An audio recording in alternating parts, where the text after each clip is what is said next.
On est là.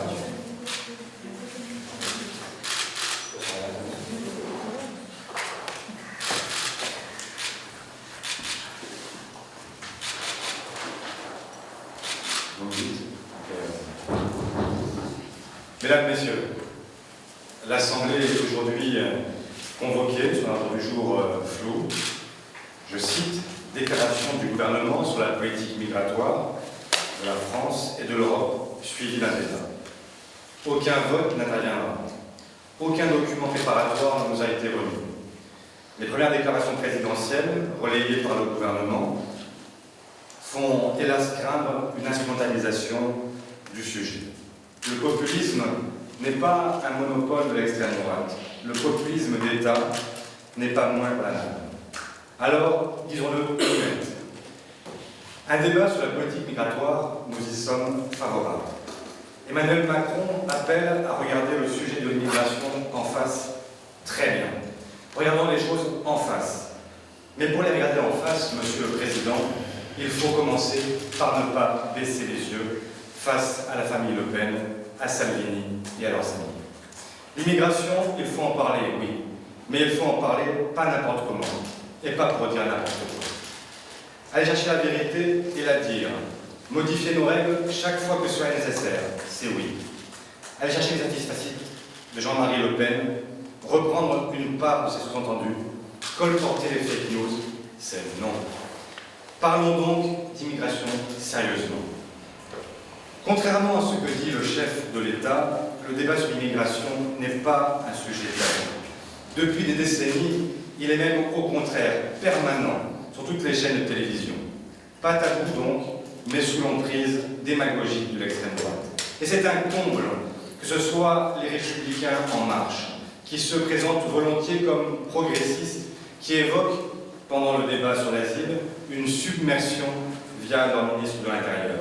Un shopping de l'asile par la bouche en tête de liste aux élections européennes. Il y a quelques jours, sur les étrangères qui se font refaire la poitrine aux frais des contribuables français via leur chef de parti.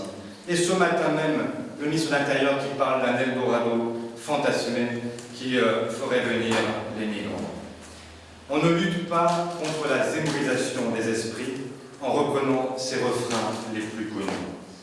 La question migratoire doit se fonder sur un discours de raison, fondé sur la réalité des chiffres et des travaux des chercheurs, je cite François Héran ou Hervé Lebras par exemple.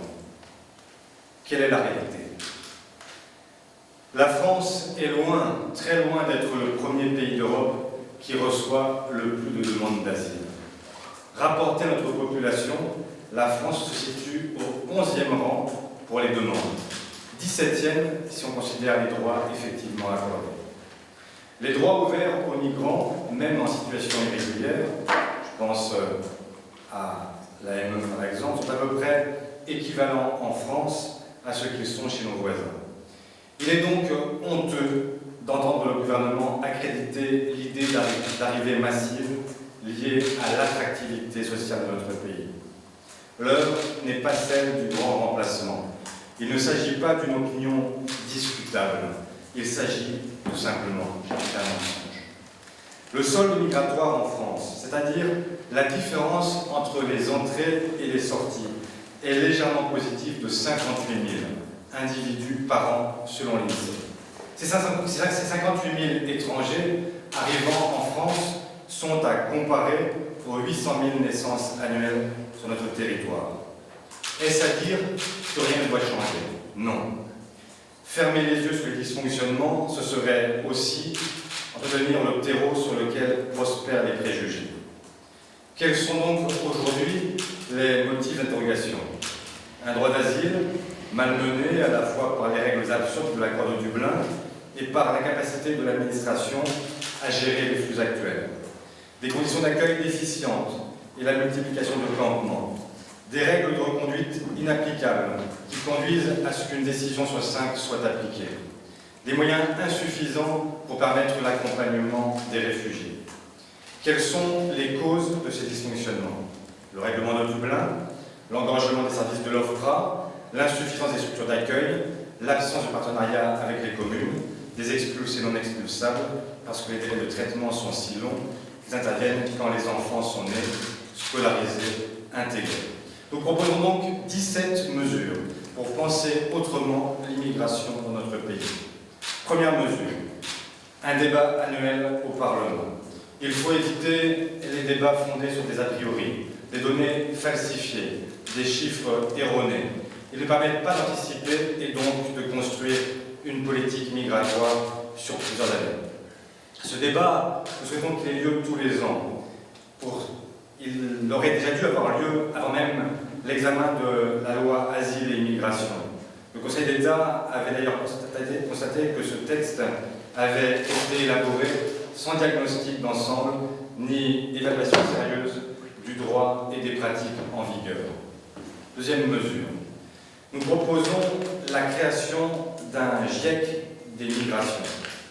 Personne ne peut avancer l'idée que les flux migratoires vont se tarir au cours des prochaines années. La situation géopolitique, le réchauffement climatique, le creusement des inégalités mondiales, tout concourt, hélas, à ce que des fils, des filles, des frères, des sœurs, des mères, des pères tentent l'impossible pour conquérir leur droit de survivre. Pour objectiver ce débat, nous voulons la création d'un GIEC des migrations qui permette donc d'anticiper les politiques publiques nécessaires.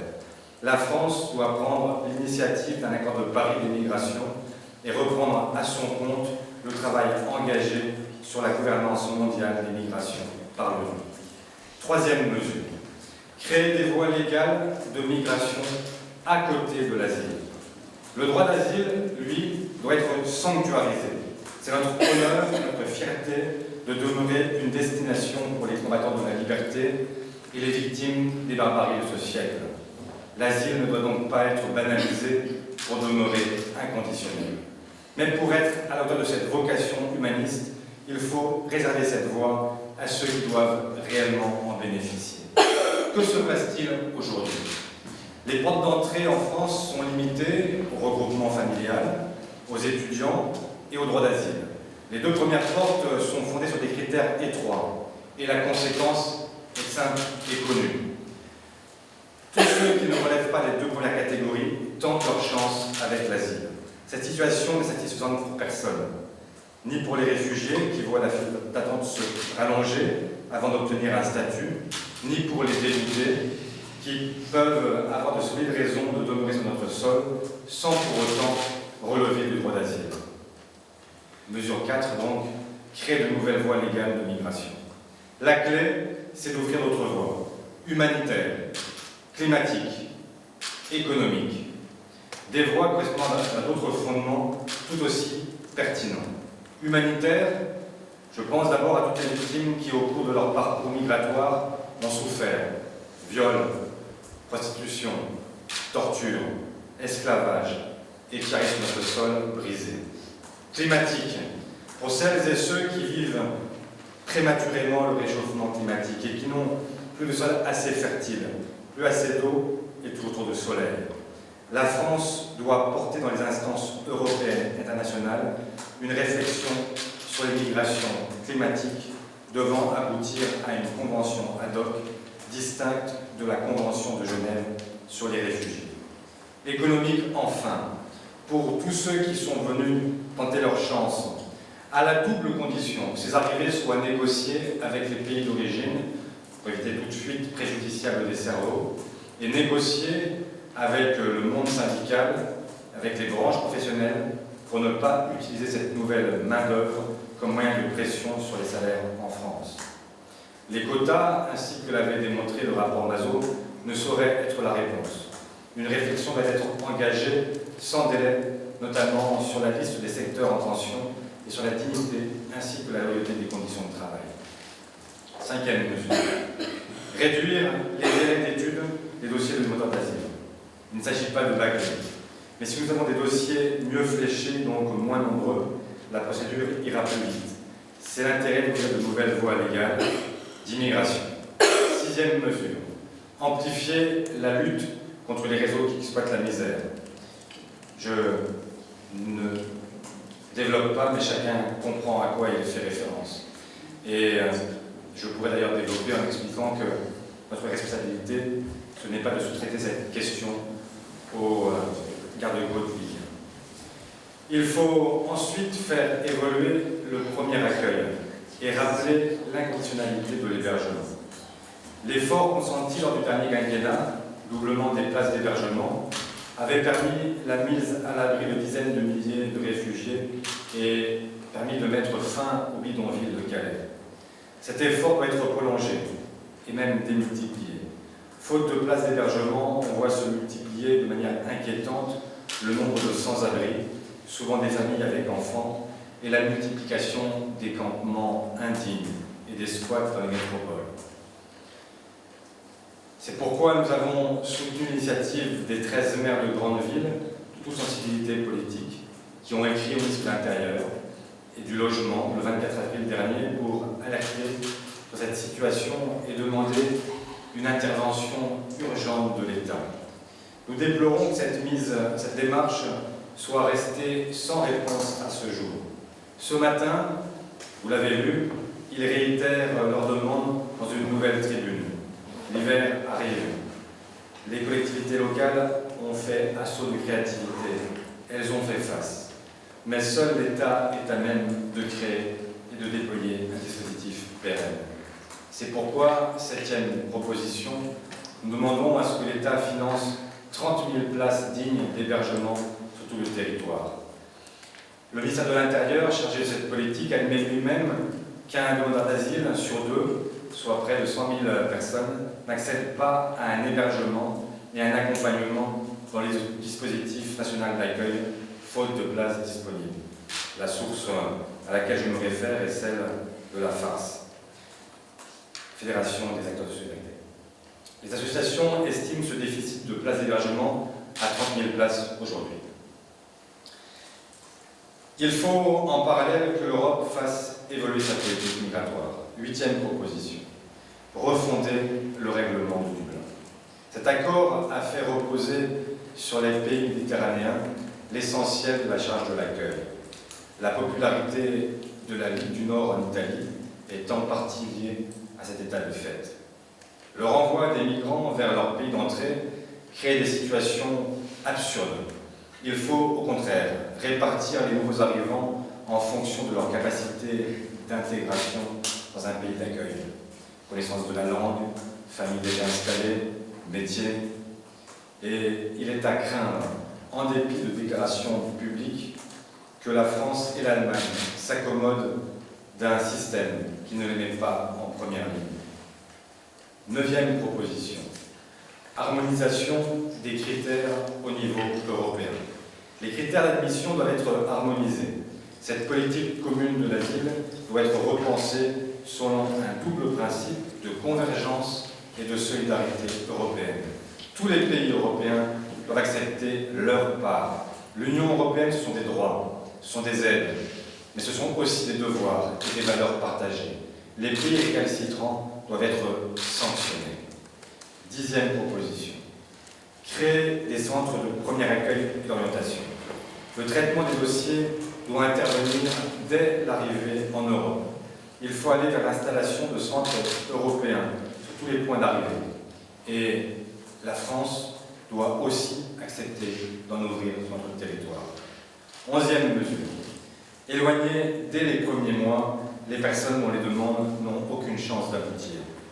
Les décisions doivent effectivement intervenir vite, avant les années d'errance, avant que les enfants naissent, avant que les vies de ces entrants ne prennent un sens nouveau en Europe. Douzième proposition, régulariser tous ceux que le système bloque dans un no man's land sans intégration ni retour. Chacun le sait, le système actuel fabrique cette catégorie si particulière d'individus non régularisables, mais pas davantage expulsables. Il faut sortir de ce nid. Cette condamnation à la clandestinité et aux marges est un vivier pour le travail non déclaré et l'exploitation d'êtres humains sur notre sol. C'est pourquoi, tant que le système actuel perdure, il est impératif, nécessaire, de purger régulièrement ces situations par des campagnes de régularisation. Ces familles, présentes dans l'hébergement parfois parfois depuis des années, sont maintenus dans une précarité indigne humainement et coûteuse pour le pays, au lieu de leur donner les moyens de s'intégrer par le travail. 13e proposition.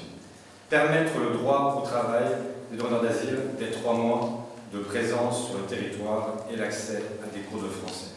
Je crois que cette proposition faisait d'ailleurs partie de celle qu'un parlementaire, Aurélien Taché, avait faite dans un rapport, laissé lettres mortes avant le texte Asile et Immigration. Il est temps d'en tenir compte. Il faut revoir l'élaboration de la politique migratoire. 14e proposition. Renforcer le rôle des villes dans la politique d'accueil et d'intégration. Il n'est plus possible de laisser les maires des villes démunis. Il n'est plus possible de laisser certains quartiers concentrer toute l'arrivée des migrants et donc faire face à tous les défis que cela suppose. Il n'est plus possible de laisser d'autres tout mettre en place pour éviter par tous les moyens la solidarité nécessaire. 15e proposition. Mieux associer les acteurs associatifs à la co-construction d'une politique publique particulièrement complexe. Le mouvement associatif ne doit pas être considéré uniquement comme un opérateur, mais comme un partenaire. Son expérience, comme celle des villes accueillantes, est indispensable à la mise en œuvre de politiques publiques adaptées. 16e proposition. Devoir de vigilance des donneurs d'ordre étendu à l'objectif zéro déforestation. La forêt ne brûle pas qu'en Amazonie. L'essentiel de la déforestation mondiale se situe en Afrique subsaharienne. Elle est le fait de paysans pauvres. Elle est aussi conduite par de grandes multinationales. Socfin, société luxembourgeoise par exemple au Congo, Bolloré, je le rappelle, en détient la minorité de blocage. La loi Potier, sur le devoir de vigilance des maisons mères, a créé l'obligation aux sociétés, par action, employant au moins 5000 salariés, d'établir un plan de vigilance et de le mettre en œuvre et de le publier. Ce plan comporte les mesures de vigilance propres à identifier et à prévenir des atteintes graves envers les droits humains, les libertés fondamentales, la santé et la sécurité des personnes, ainsi que l'environnement. Il couvre les activités de la société, de ses filiales, directes ou indirectes, de ses sous-traitants et fournisseurs avec lesquels elle entretient une relation commerciale. L'objectif zéro déforestation doit être intégré au plan de vigilance. Vous l'avez compris, si on parle aussi de la question de la déforestation, c'est tout simplement parce qu'elle est la cause de mouvements migratoires qui sont appelés à s'accélérer si rien n'est fait. 17e proposition. Tenir nos engagements sur l'aide au développement en affectant l'intégralité de la taxe sur les transactions financières à cette question. L'exil est rarement un choix. On ne quitte pas sa famille, son village, ses amis, sa culture, sa langue, pour venir dormir sous un pont porte de la Chapelle. Depuis août 2017, c'est l'association, l'ONG Oxfam qui a fait ce comptage.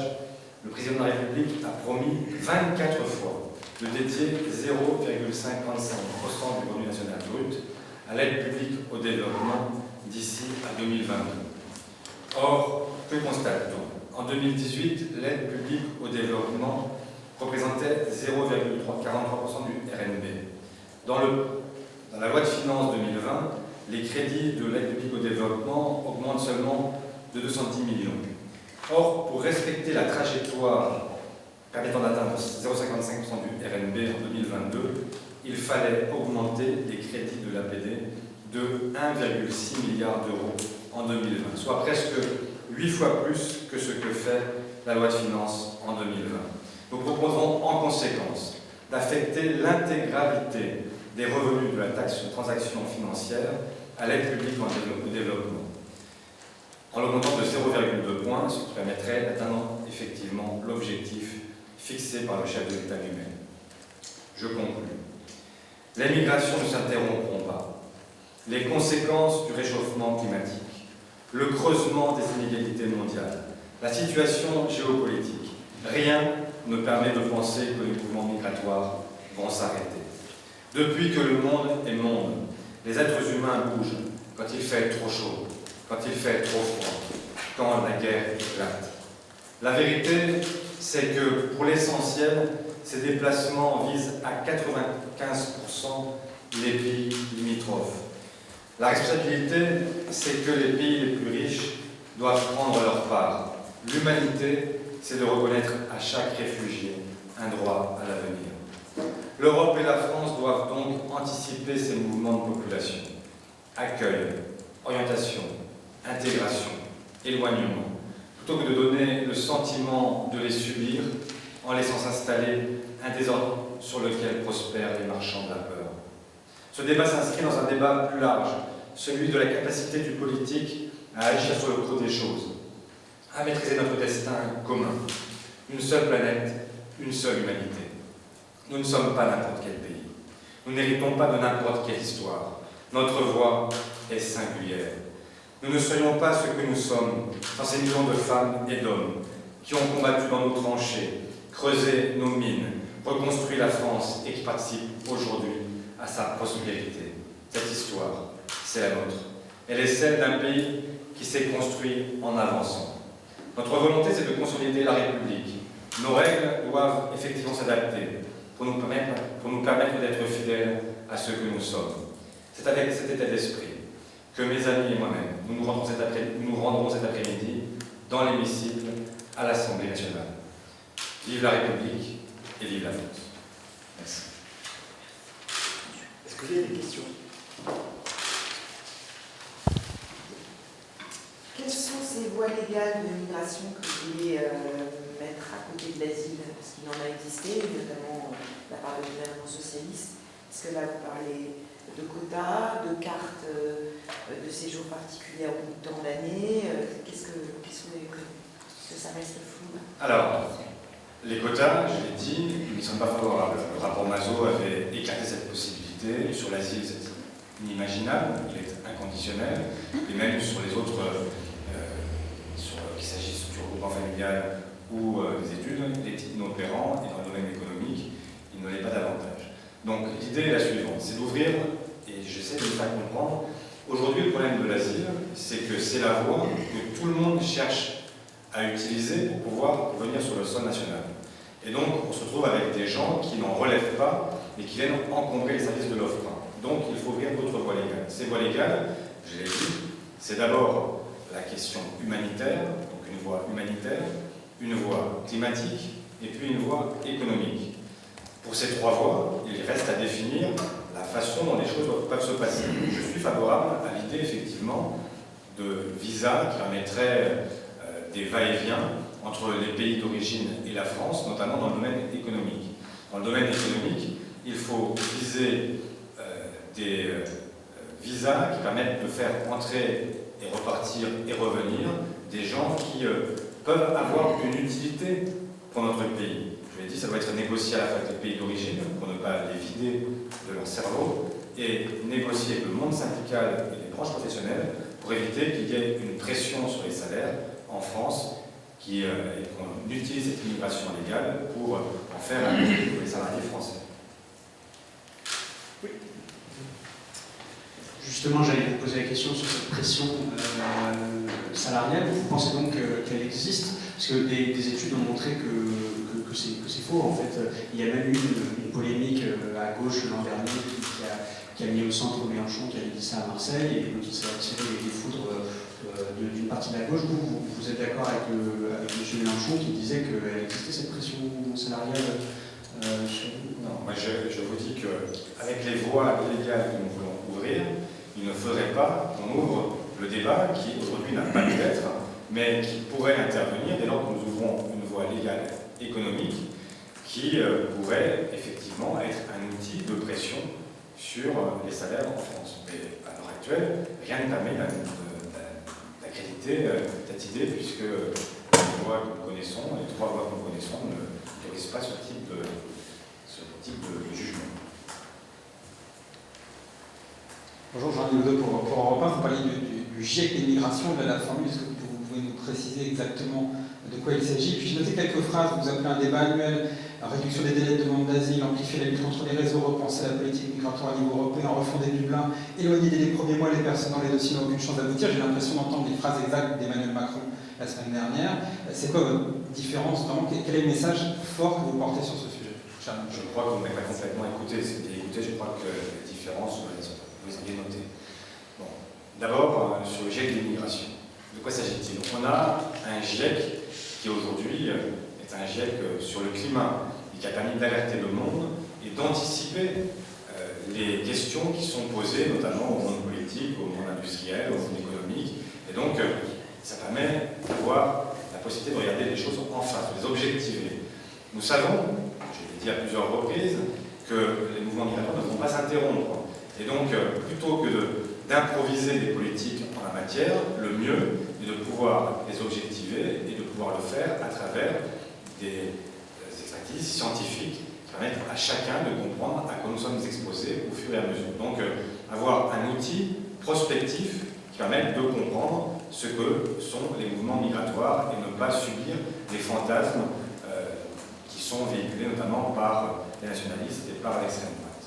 Sur les sujets que vous évoquez, est-ce qu'il y a des points communs avec la politique du gouvernement et avec la politique migratoire conduite depuis de nombreuses années en France? Oui, il y a des points communs, c'est une évidence. Et il ne s'agit pas, en cette matière, de faire assaut de démagogie et de laisser penser que rien n'est fait, que tout resterait à faire et que nous aurions une solution magique qui résoudrait toutes les difficultés. Il n'en est pas question. Mais, vous l'aurez compris, il y a aussi une volonté qui doit s'exprimer. Sur Dublin, par exemple, je l'ai dit, ce que je crains, c'est que l'Allemagne et la France, en réalité, se satisfassent assez largement de la situation actuelle et que les déclarations de principe ne soient pas totalement suivies des pressions nécessaires sur nos partenaires pour que les choses avancent. Or, elles doivent avancer. Pour le reste, vous l'aurez noté, nous ouvrons de nouvelles voies légales pour l'immigration. Nous voulons un GIEC des migrations pour pouvoir objectiver les données. Nous voulons faire en sorte que les populations qui sont aujourd'hui condamnées à un no man's land, qui sont dans le ni expulsables, ni régularisables, soient régularisées pour qu'elles puissent s'intégrer par le travail plutôt que d'être aujourd'hui dans une situation où elles coûtent sans jamais pouvoir rapporter et sans jamais pouvoir s'intégrer. Et bien voilà quelques différences notables par rapport à ce que dit le gouvernement aussi. Par ailleurs, sur la conception que nous avons de ce débat, que nous voulons aussi annuellement, nous voulons un débat qui soit un débat qui permette l'apaisement là où d'autres jouent avec les allumettes. J'ai rappelé à de nombreuses citations ce qu'avaient été les angles utilisés par le gouvernement, par la majorité, par le chef de l'État lui-même sur ce débat sur l'immigration, qui sont proprement honteuses et qui ont donné le sentiment d'une volonté d'instrumentaliser à leur tour ce sujet-là, et c'est la raison pour laquelle j'ai parlé de populisme d'État, parce qu'il arrive aussi au sommet de l'État qu'on fasse du populisme. Y a-t-il d'autres questions?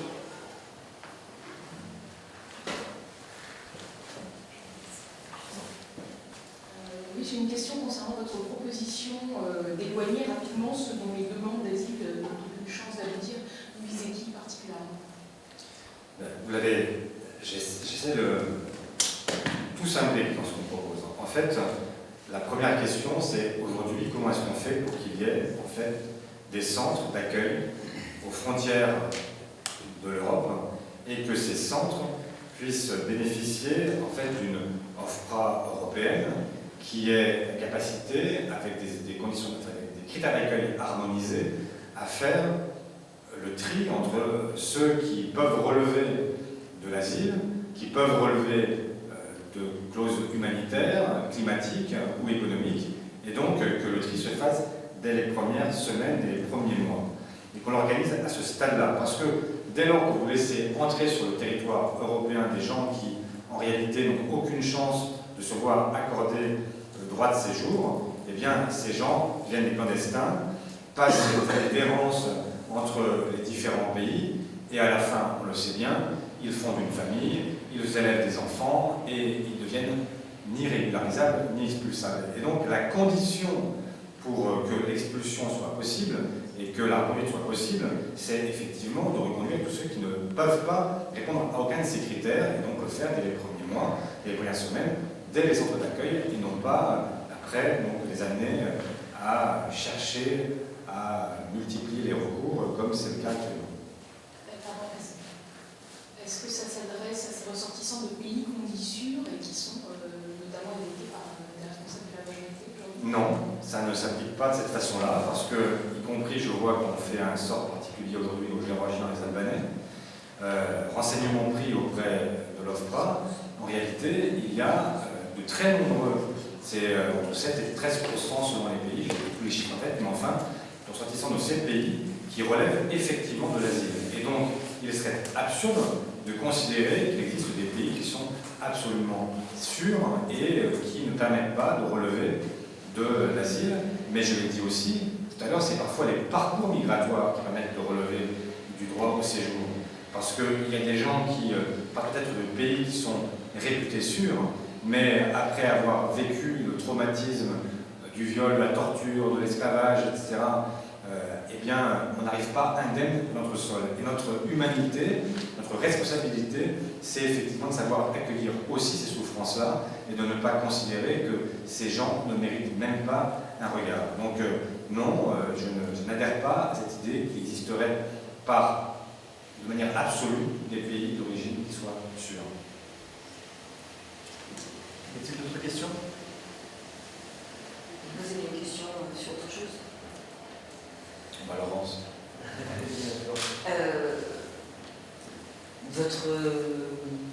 Votre analyse sur ce qui est en train de se passer avec l'enquête sur la tuerie de la préfecture de police de Paris, est-ce que vous pensez, comme d'autres responsables politiques, qu'il y a un sujet de Christophe Castaner?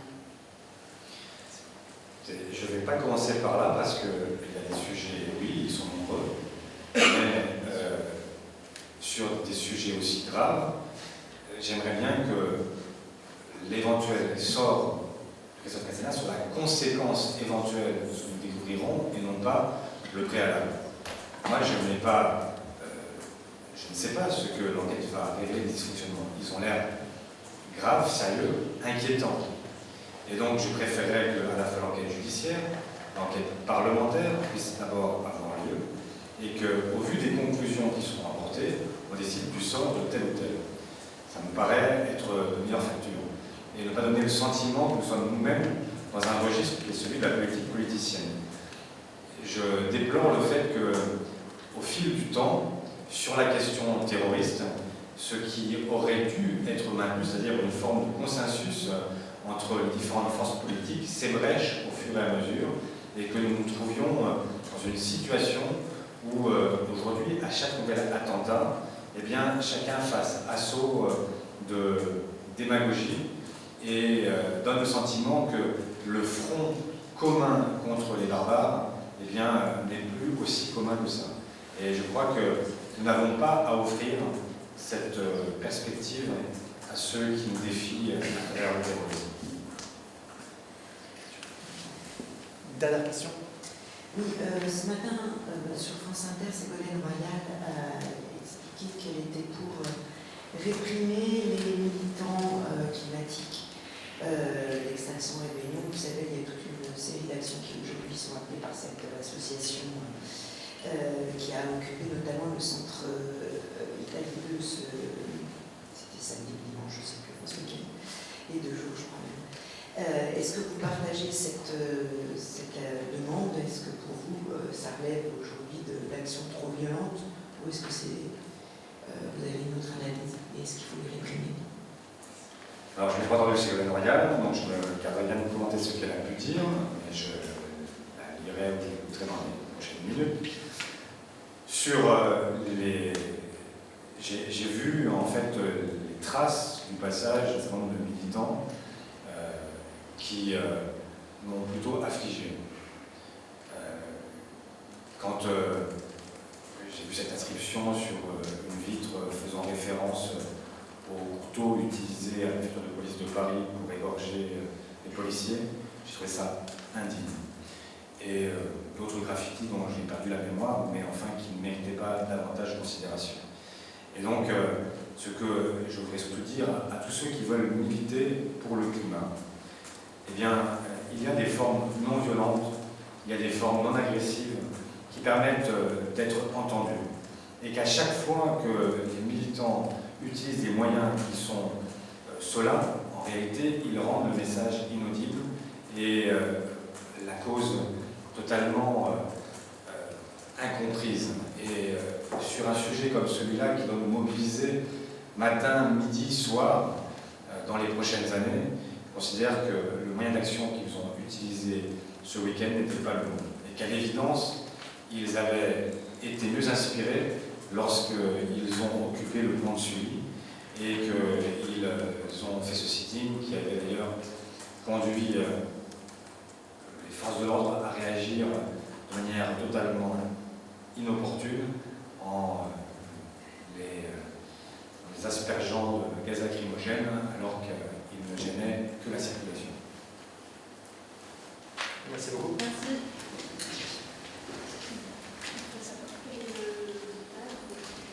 Oui, c'est ça, c'était quoi le tag auquel vous faisiez référence? C'est le graffiti qui était sur une vitre plutôt en céramique. C'était sur une vitre. Tu avais un graffiti oui, Ah, c'était en céramique. Oui, il y a en céramique. des tags, enfin, sur Twitter, vous trouverez tout ça, mais il y a toute une série de tags sur les vitres qui sont en général tournés contre la police et qui sont vraiment, enfin, dans le contexte de l'attentat de la préfecture de police de Paris, c'était juste ignoble. Donc une tête et vraiment tout sauf mal.